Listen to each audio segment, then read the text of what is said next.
The lights in Sector 7 flickered again, throwing shadows across the cramped maintenance tunnel. Tom Mitchell stopped crawling and waited for his eyes to adjust.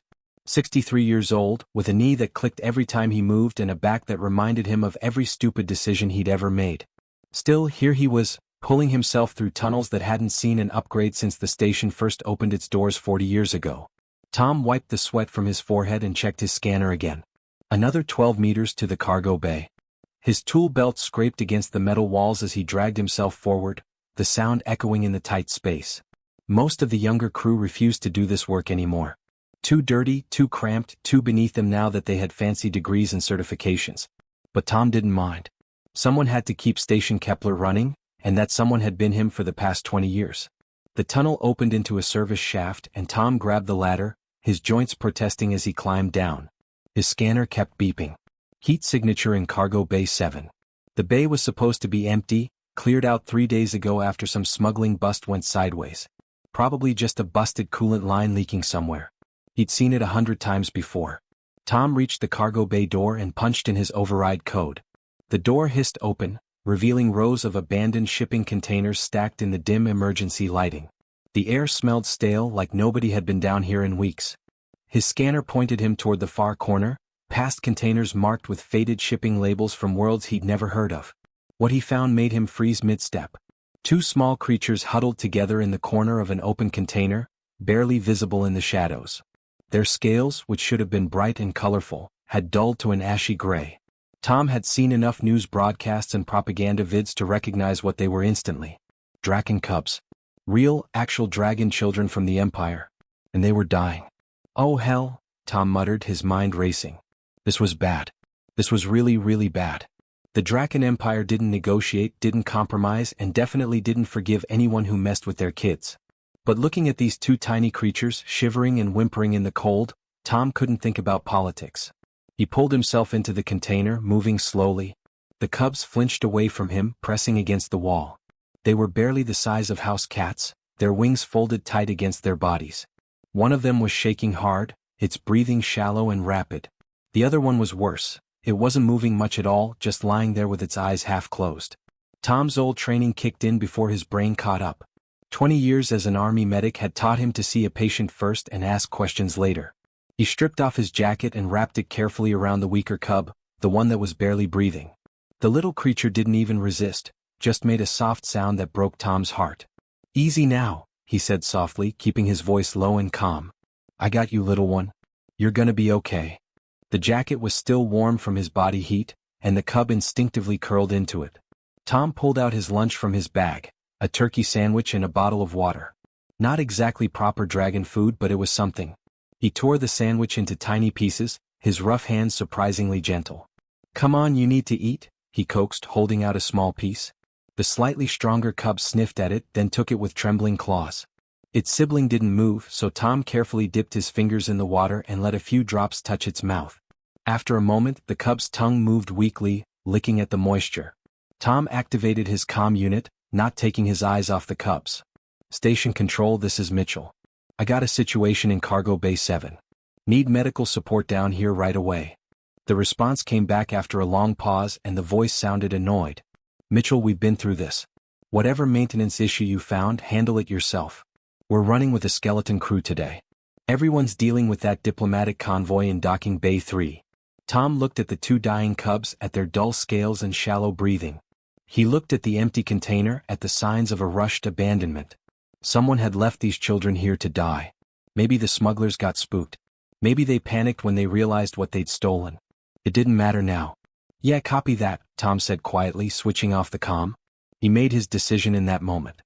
He gathered both creatures against his chest, feeling how light they were, how fragile. The stronger one made a small chirping sound, and the weaker one finally opened its eyes fully, looking up at him with something that might have been hope. Tom started crawling back through the tunnels, moving as carefully as he could to avoid jostling his precious cargo. His knee screamed in protest. His back would hate him tomorrow. Whatever bureaucratic nightmare this would cause, whatever trouble would come down on his head, he'd deal with it later. Right now, these kids needed help, and Tom Mitchell had never been good at walking away from someone who needed him. It was probably going to get him fired. Might even get him arrested. But as he felt the weak breathing of the cubs against his chest, Tom knew he'd make the same choice 1,000 times over. Some things were just more important than keeping your head down. Tom had just finished checking the cub's vital signs when he heard boots stomping down the corridor toward his workshop. Heavy, angry footsteps. He didn't need to guess who it was. Station Administrator Blake burst through the door with 2 security officers flanking him, their hands resting on their stun batons. Blake's face had gone red, the way it always did when someone made his job harder. His eyes locked onto the makeshift incubator Tom had cobbled together in the corner of the workshop. Heat lamps borrowed from the hydroponics bay glowed over the 2 small forms, and a humidity control unit hummed steadily, pumping moisture into the enclosed space Tom had built from spare parts and plastic sheeting. "Mitchell," Blake's voice came out strangled. "Do you have any idea what you've done?" Tom didn't move from his position beside the incubator. His hands were covered in grease and dried blood where one of the cubs had scratched him earlier. He'd been awake for almost 15 hours straight, running on coffee and stubbornness. "I saved 2 kids. That's what I did." "Those aren't kids, those are—" Blake stopped himself, glancing at the security officers. He lowered his voice, but the anger still vibrated through every word. "Those are Draken Imperial bloodline. Do you understand what that means?" Tom looked at the cubs sleeping in their makeshift nest of thermal blankets. Their scales had started showing the faintest hints of color again, shifting from that awful death gray to pale green and gold. One of them was curled around his old work glove, holding onto it like a stuffed animal. "Yeah, I understand. They're somebody's kids. The separatists who kidnapped them already contacted us," Blake said, his voice rising again. "They want money, political prisoners released, the whole damn list. And they told us if we interfere, if we don't jettison that container into space like it's contaminated cargo." "Before what?" Tom stood up slowly, his bad knee popping. He moved to stand between Blake and the incubator, his arms crossed.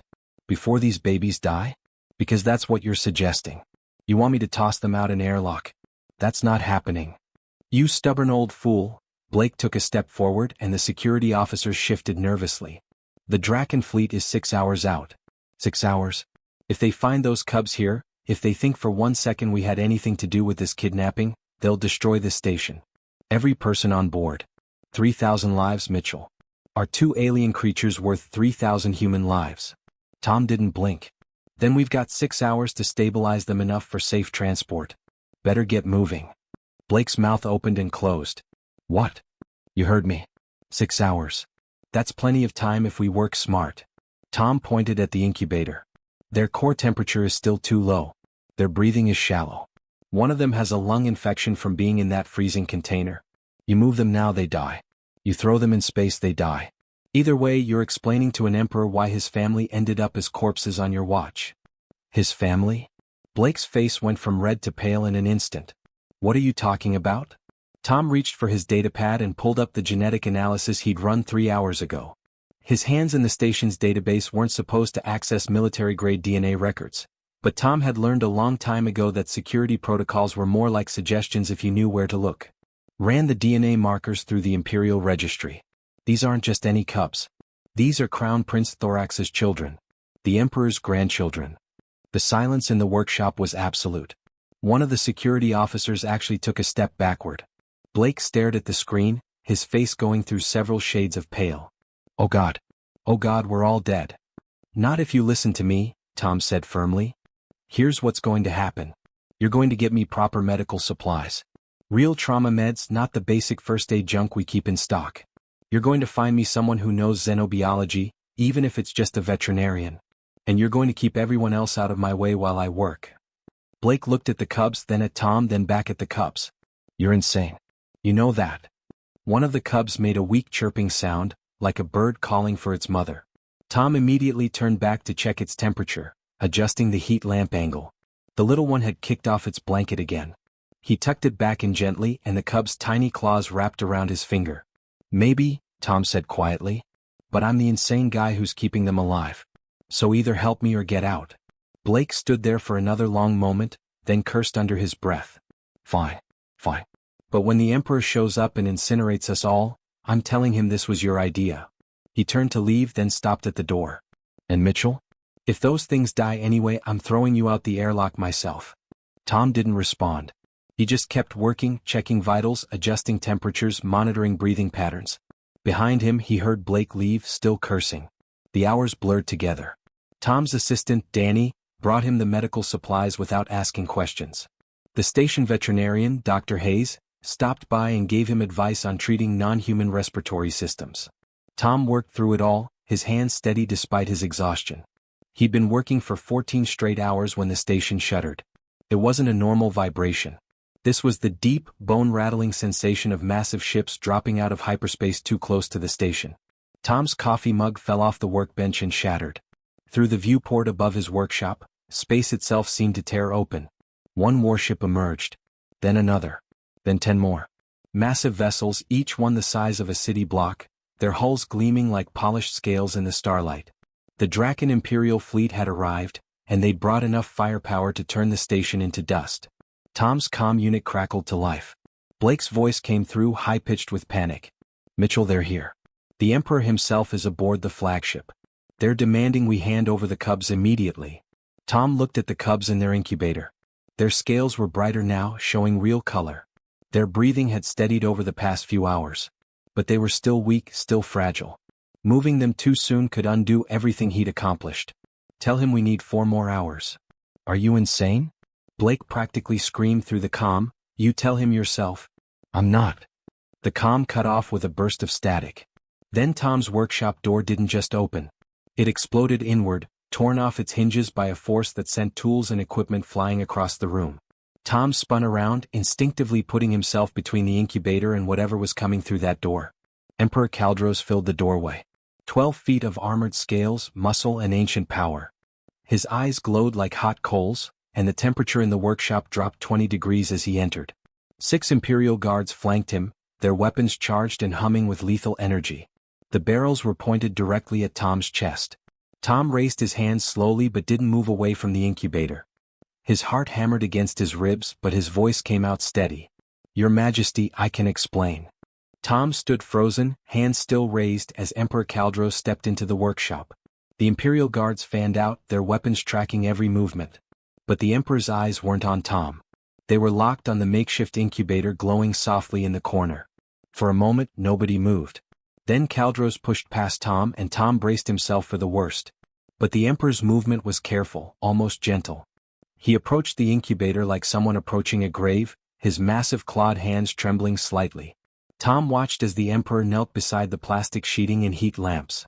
Through the transparent material, the 2 cubs were visible, sleeping fitly. One of them was wrapped in Tom's old work jacket, the fabric bunched around its small body. The other had curled itself into Tom's tool bag, nested among thermal blankets that still smelled like machine oil and coffee. 3 weeks, Kaldros whispered, his voice cracking. 3 weeks I have searched. The Emperor reached out, then stopped, his hand hovering over the incubator. He looked back at Tom and for the first time Tom saw past the fury. He saw a grandfather who'd thought his grandchildren were dead. "You built this."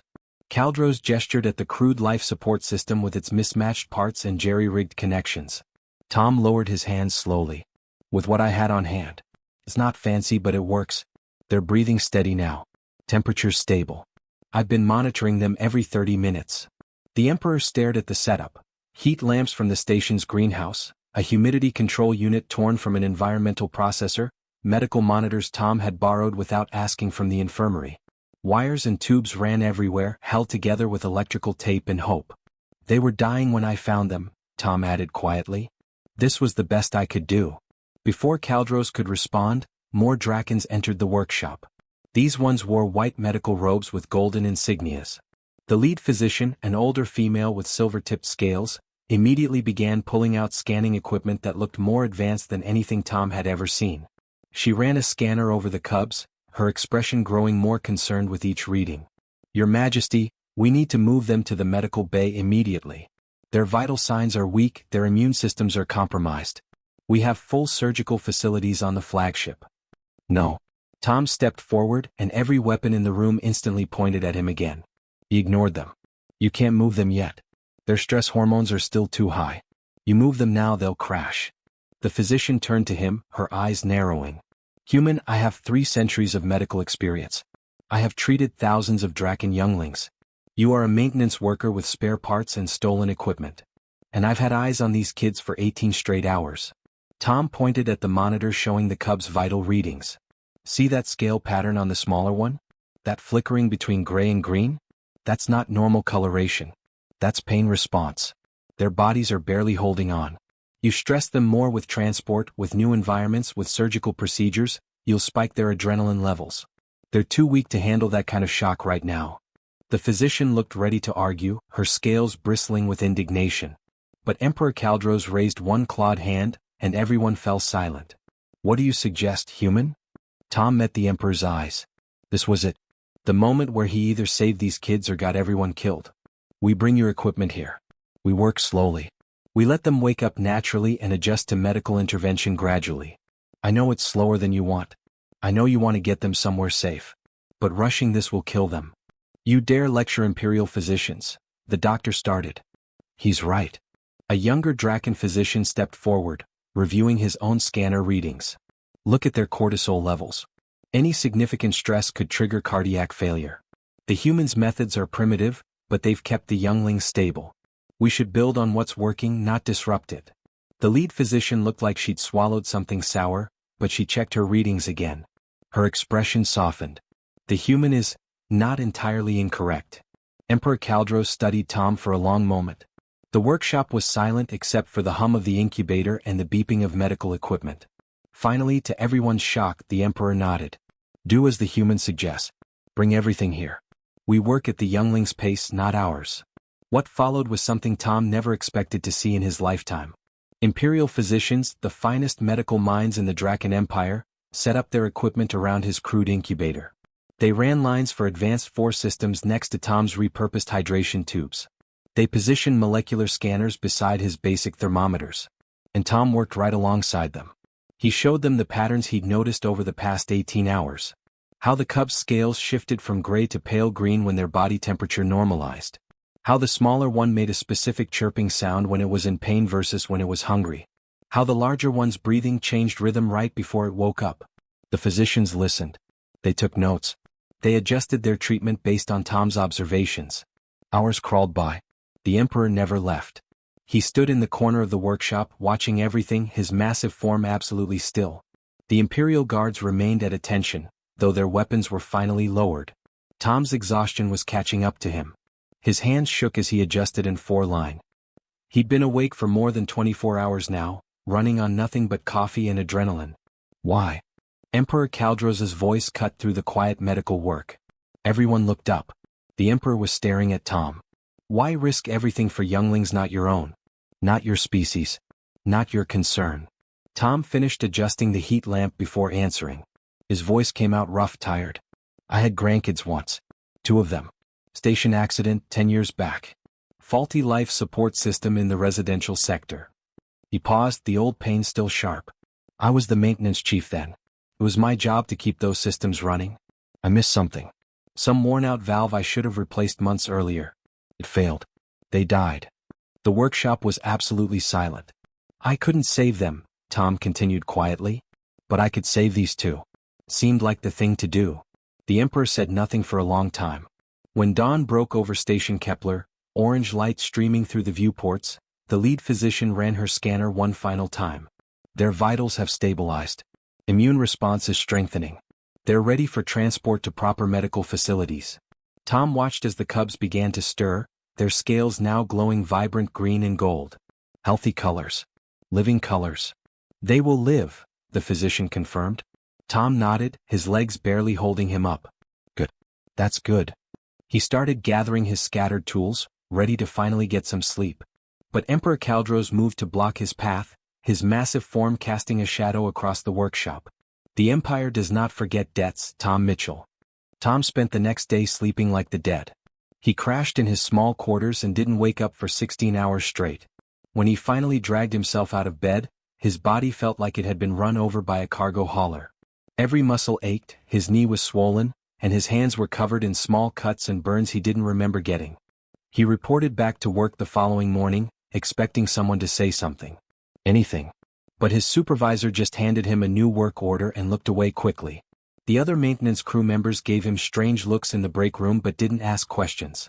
It was like everyone had decided to pretend nothing had happened. The Imperial fleet remained in orbit above the station. Silent. Waiting.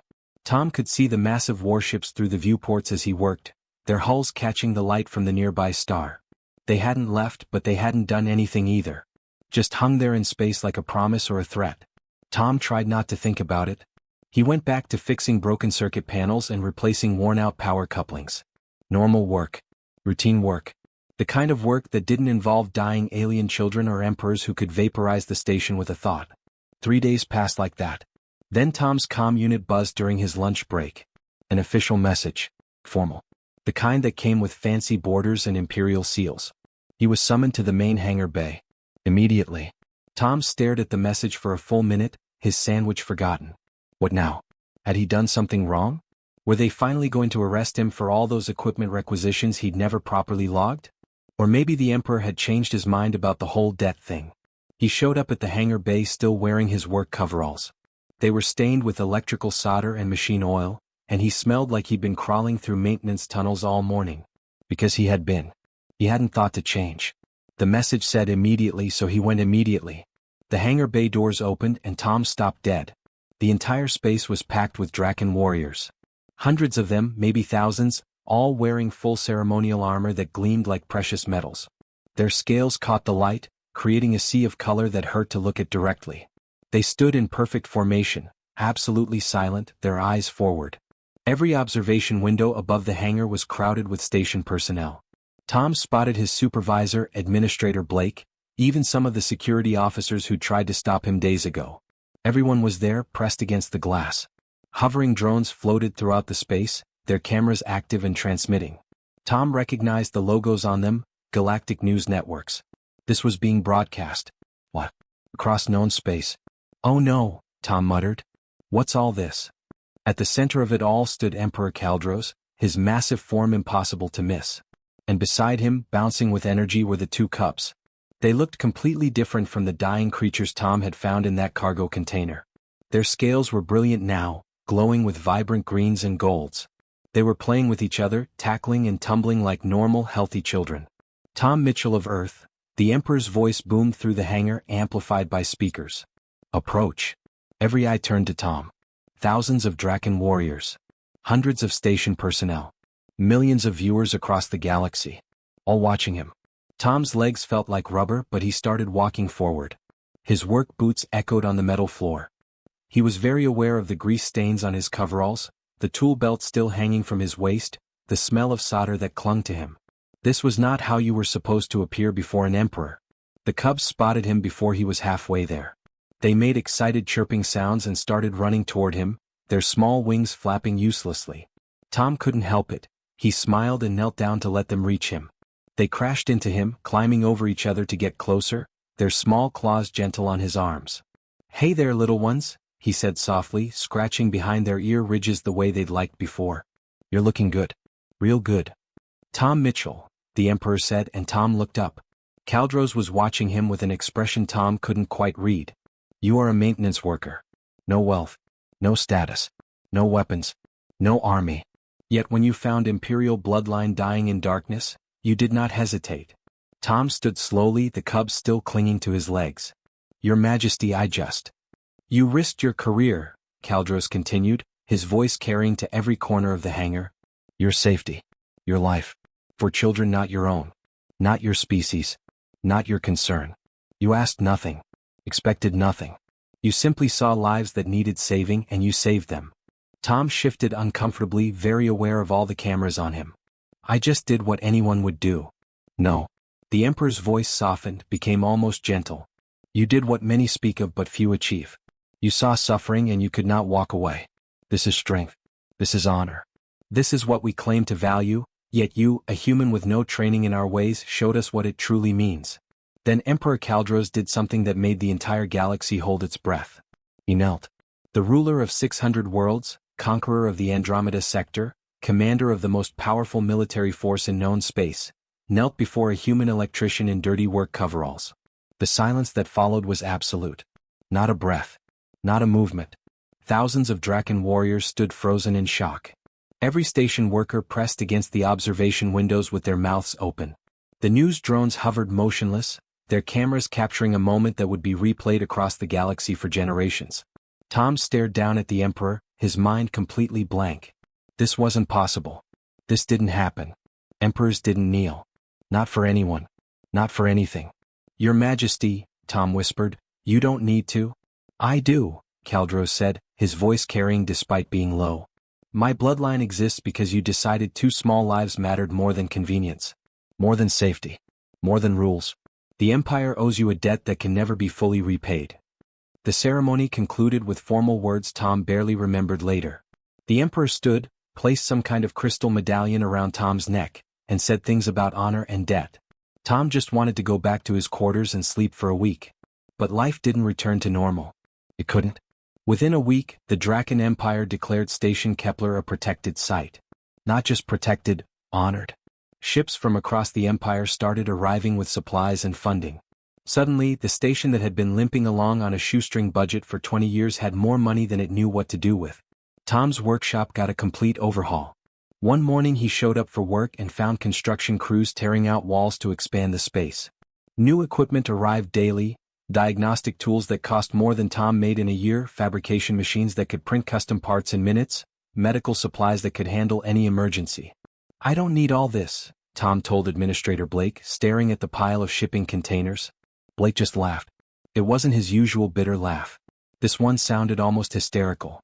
Tom, the Empire is paying for everything. We've got funding for the next 50 years. Just accept it. But the changes went deeper than new equipment and fresh paint. Something had shifted in the galaxy itself. Tom started seeing news reports about the Mitchell Protocols, cross-species child protection treaties that were being signed across dozens of worlds. Any child, any species found in danger had to be helped. No exceptions. No politics.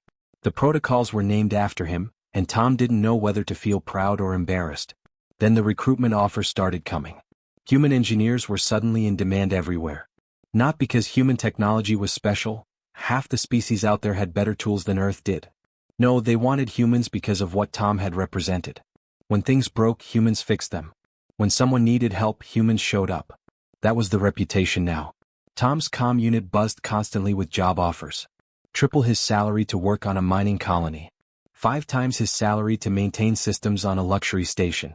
One offer from a corporate fleet promised him his own ship and crew. He turned them all down and kept fixing junction boxes on Station Kepler. The biggest shock came 3 months after the ceremony. The Draken Empire, which had been isolationist for centuries, announced cultural exchange programs with Earth. Embassies opened. Trade agreements were signed. And Emperor Kaldros himself made a personal visit to Earth. Tom watched the news footage of the Emperor standing at a small cemetery in Ohio, at the graves of 2 children who died 10 years ago in a station accident. Kaldros declared the site sacred ground and had a monument built, a beautiful thing of crystal and metal that caught the sunlight and threw rainbows across the grass. Tom cried watching that broadcast, and he wasn't ashamed to admit it. 6 months after finding those cubs, Tom's life had settled into a new routine. His workshop was state-of-the-art now, but he still spent his days doing the same work. Fixing things. Helping people. The only difference was he had company. A young Draken named Kyle worked at the bench across from him. The kid, Tom thought of him as a kid even though Kyle was probably 30 years old by Draken standards, had specifically requested to apprentice with Tom. He'd even chosen his own human name after studying Earth culture for weeks. Why do you think he knelt? Kyle asked one afternoon, his claws carefully soldering a circuit board. On the screen beside him, footage of the ceremony played for probably the 100th time. The Emperor, that's unprecedented in our entire history. Tom was tightening a bolt on a circuit panel, his hands steady despite his age. He didn't answer right away. He'd learned that Kyle asked better questions when he had time to think about them. Because sometimes, Tom finally said, the strongest thing you can do is admit you were wrong. Your people built an empire on power. On being the biggest, the strongest, the most feared. And that worked for a long time. But somewhere along the way you forgot something important. What? Kyle looked up from his work. That real strength isn't about how much you can destroy. It's about what you're willing to protect. It's about seeing someone who needs help and helping them, even when it costs you something. Tom set down his tools and looked at the young Draken. Your Emperor knelt because I reminded him of that. Not through words or weapons, but by just doing what needed to be done. Kyle nodded slowly, processing this. His comm chimed and Tom's chimed a second later. Another video message from the cubs. Tom opened it and smiled. The 2 younglings were in the Imperial Gardens, which Tom had seen in pictures. They looked healthy and happy, their scales brilliant in the sunlight. They were tackling each other, playing rough the way kids do everywhere, breathing tiny puffs of fire that made the flowers around them sway. "Grandpa Tom," the larger one shouted in heavily accented English. They'd insisted on learning his language and insisted on calling him Grandpa. "Watch this." The cub attempted some kind of aerial flip and crashed into a fountain. Its sibling laughed so hard it fell over. Tom saved the message with the 100 others they'd sent. Every few days a new one arrived. Updates on their training, their studies, their lives. They never forgot him. That evening, Tom was working in Maintenance Bay 7, the same place where he'd first brought the dying cubs. He'd refused to let them renovate this space. It felt important to keep it the same. Administrator Blake found him there, datapad in hand. "Tom, the council wants to give you a medal. Official ceremony, parade through the station, speeches. The whole production." "Tell them I'm busy," Tom replied without looking up from the junction box he was rewiring. Blake sighed. He'd learned not to be surprised by Tom's responses anymore. "Busy doing what?" Tom gestured at his datapad, which showed a long list of repair requests. "My job. Lights in Sector 12 are flickering again. Water recycler in Section 4 needs an overhaul. And the life support system in the residential wing is making a weird noise.